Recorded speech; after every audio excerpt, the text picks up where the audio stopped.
Hi, I'm Kit Welchlin.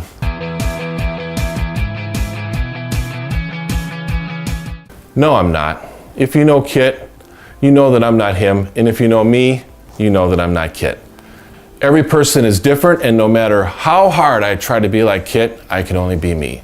But Kit and I do follow the same process when getting hired, and the same goal afterwards, to deliver results. My point is, every person is different with their own style, but we can all follow the same sales process.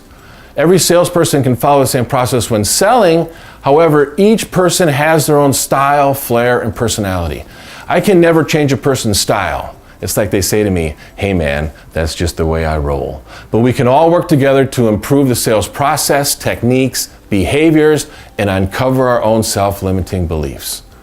When everyone follows the same process and new salespeople are hired, the process can be duplicated, making it easier to predict and manage the sales team and revenue expectations. Now that you know me, I encourage you to meet Kit.